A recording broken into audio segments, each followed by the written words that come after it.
The Vanishing of Ashley Elkins. Ashley Elkins wasn't the kind of person to disappear.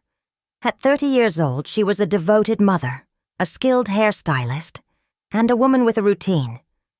Every morning she packed lunches for her 2 sons, dropped them off at school, and headed to work at the Velvet Shears, a local salon in Warren, Michigan.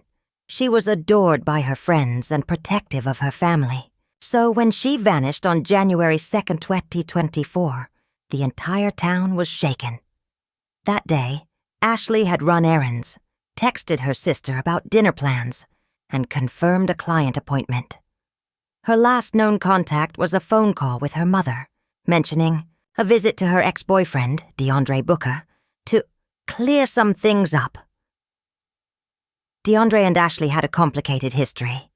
They had dated for nearly 4 years before breaking up in late 2023. Their relationship had been turbulent, with whispers of control issues. Though they were apart, DeAndre struggled to let go, often finding excuses to contact her. Ashley assured friends she had things under control. When Ashley didn't return home that night, her family grew worried. By morning, panic set in. Her phone went straight to voicemail. Her car was missing, and her children were waiting for a mother who never failed to come back. The search begins. Detectives started with the basics. Where was Ashley last seen? Who had spoken to her? Surveillance. Footage was pulled, and missing person flyers were distributed. Volunteers searched parks and abandoned buildings. Social media exploded with pleas for information. Then came a break. Security footage from a gas station showed Ashley's car around 5:45 p.m. She was in the driver's seat, but a hooded man sat beside her. Investigators turned to DeAndre. He admitted seeing Ashley, but insisted she left. But something didn't add up. Pieces fall into place. Ashley's phone records showed her last known location, DeAndre's house. At 6:12 p.m., her phone suddenly went dark. Neighbors reported hearing an argument that night. Another witness saw DeAndre carrying large garbage bags to his car around midnight. When police searched his home, they found a strong smell of bleach and suspicious stains on the carpet. Still, no Ashley. The discovery. Nearly 3 weeks later, an abandoned lot on the outskirts of town revealed a chilling clue. Ashley's coat, partially buried under debris.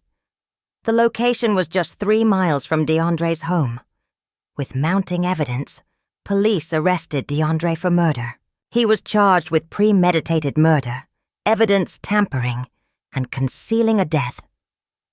His cold reaction during the arrest only deepened the town's horror. As the trial approached, more details emerged. DeAndre had become increasingly possessive in the months leading up to Ashley's disappearance. He had threatened her before, warning that if he couldn't have her, no one could. The community mourned. Candlelight vigils were held. A GoFundMe was set up for Ashley's sons, raising thousands of dollars. But amidst the grief, one question remained. Where was Ashley? Justice and heartbreak. Despite extensive searches, Ashley's body was never found. But the case against DeAndre was strong. Prosecutors painted a chilling picture of a man who couldn't accept rejection, a man who ensured Ashley would never leave him again. DeAndre was found guilty on all charges. He was sentenced to life in prison without parole. For Ashley's family, it wasn't enough. "We don't have her back," her sister said. "Just a hole where she used to be." But Warren refused to forget Ashley. Her story became a symbol, a reminder of the dangers of domestic violence and the importance of listening to those who feel unsafe. Her sons, growing up without their mother, will one day learn about the incredible community that fought for justice. And so, Ashley's story will never truly disappear.